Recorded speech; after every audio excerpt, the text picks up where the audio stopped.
Hello friends, कैसे हैं आप सब। Welcome back in forever. जैसे कि लास्ट पार्ट में आप लोगों ने सुना था कि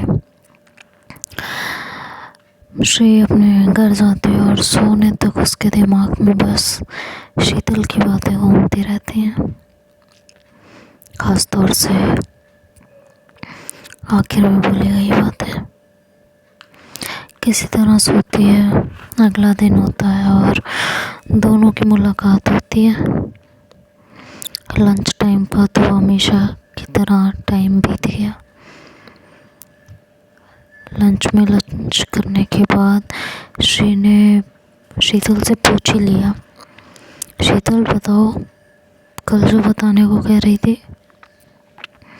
शीतल ने पूछा, क्या बताने को कह रही थी। जिन लड़कियों को इस्तेमाल किया है उनके बारे में बताने को कह रही थी और अपनी असलियत बताने को कह रही थी। श्री के दिमाग में ये बातें घर कर गई थी। शीतल ने जानबूझकर ऐसा बोला था।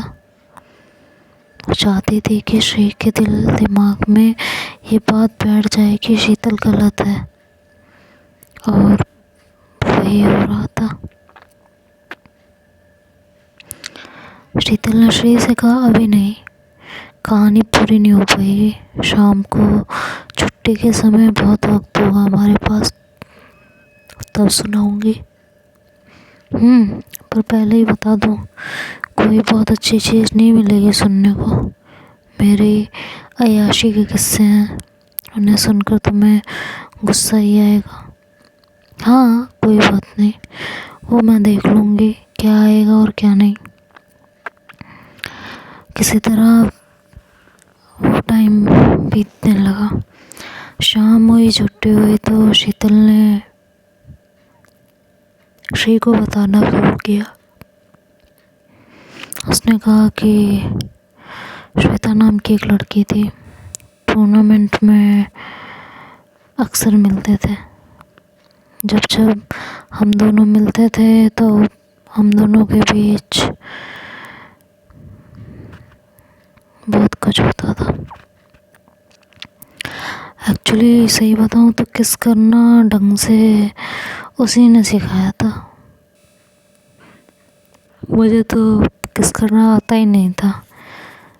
मुझे सही से किस करना उसी ने सिखाया।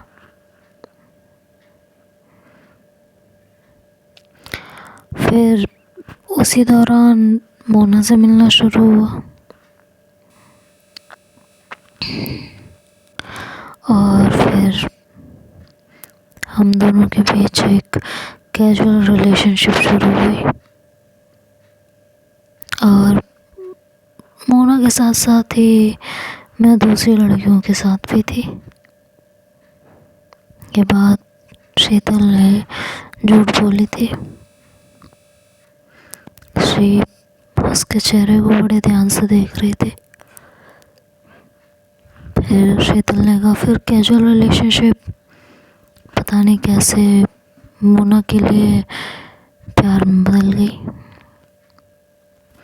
पर उसके लिए मेरे दिल में कभी कुछ था ही नहीं। धीरे धीरे मेरा मन उबने लगा था मोना से। मैं उससे पीछे छुड़ाने चाहती थी, पर मोना किसी तरह मेरा पीछा छोड़ ही नहीं रही थी। हाँ, शुक्र ये था कि तभी उसकी शादी से हो गई। फिर भी पता है, वो मेरे साथ भाग जाने को तैयार थे। अब मुसीबत ये थी कि अमीर घर की लड़की का गरीबी में गुजारा नहीं हो सकता था। तो बस मैंने इसी बात का फ़ायदा उठाया और यही बातें घुमाकर उसे बताई। और भी कई बातें थी जो उसे सुनाई, समझाई। बोला उसे कि हम दोनों के में से किसी के पास जॉब नहीं है तो हमारा गुजारा हो नहीं सकता, इसलिए मैं तुम्हारे साथ घर छोड़कर भूखे मरने नहीं जाऊंगी। बेचारी क्या करती, मन मार कर उसे शादी करनी पड़ी। किसी तरह पीछा छूटा उससे। उसके बाद एक और लड़की लाइफ में आई जॉब के शुरुआती दिनों में। उसके साथ भी घूमी फिरी, यहीं मुंबई में रहती है। पर जैसे ही वो सीरियस होने लगी उसे भी छोड़ दिया। शीतल अब कहानी बनाकर सुना रही थी। श्वेता और अपने मुंबई की मुलाकात की, जब उसने श्वेता का दिया हुआ फ़ोन नंबर जानबूझकर गुम कर दिया था। लेकिन वो यहाँ पर असली बात ना बताकर कहानी सुना रही थी और श्वेता को किसी और लड़की के रूप में रिप्रेजेंट कर रही थी। बात बताने के बाद उसने कहा, अब इन सब के अलावा भी कुछ और लड़कियों के साथ भी कुछ कुछ रहा, पर सब में सुनाने लायक कुछ नहीं है। कुछ बहुत ज़्यादा खास नहीं है, सब ऐसे ही था। कुछ मेरे साथ एक्सपेरिमेंट कर रही थी, कुछ एक्सपीरियंस ले रही थी और मैं बदले में उनके साथ टाइम पास।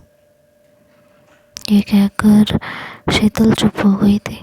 दोनों तरफ खामोशी थी। शीतल श्री को देख रही थी और श्री किसी सोच में गुम थी।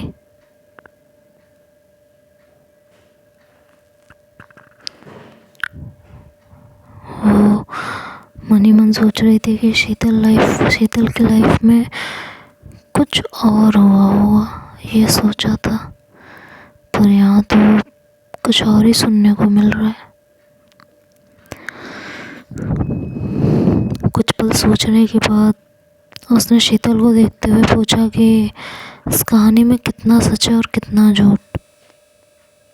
शीतल अपनी नज़र हटाते हुए बोली कि सब सच है।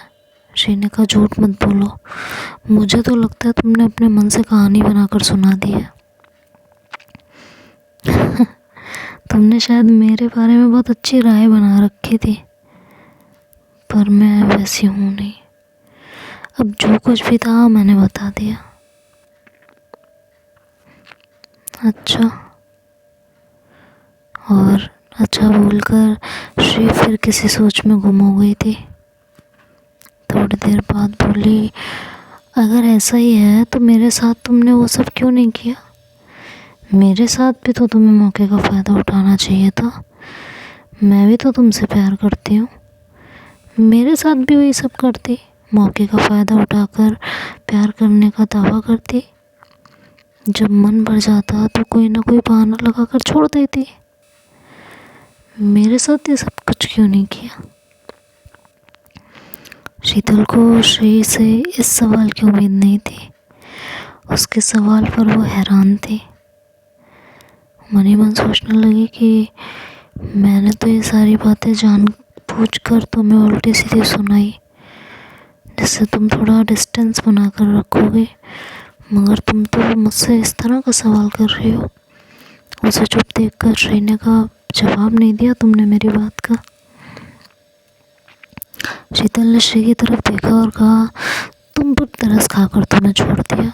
सोचा तुम इतनी मासूम और अच्छी लड़की हो इसलिए, पर तुम इसी तरह मेरे पीछे पड़ी रही तो मुझे नहीं मालूम कहाँ कब कैसे मैं अपना काबू खो दूँ और तुम्हारे साथ हद से आगे बढ़ जाऊँ। इसलिए दूरी बनाकर रखो मुझसे। आगे तुम्हारे साथ कुछ हुआ तो मेरी कोई गलती नहीं होगी, सारी जिम्मेदारी तुम्हारी होगी। श्री शीतल को बस एक टक देख रही थी, फिर बोली, अच्छा मैं मासूम हूँ, अच्छी हूँ, इसलिए तुमने तरस खाकर मुझे छोड़ दिया, और वो सारी लड़कियाँ बुरी थीं क्या?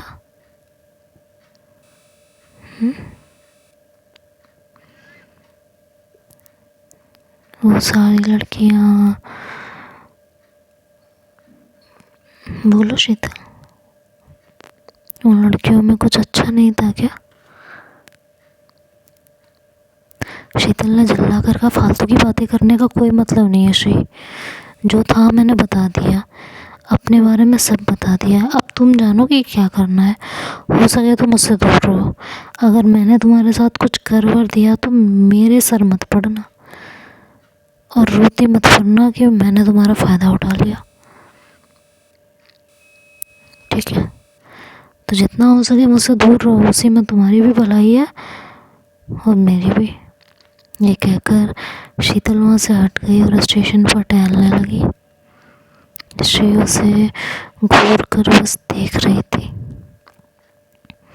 उसकी बातें सुनकर उसे गुस्सा आ रहा था और शीतल वहाँ बस टहल रही थी।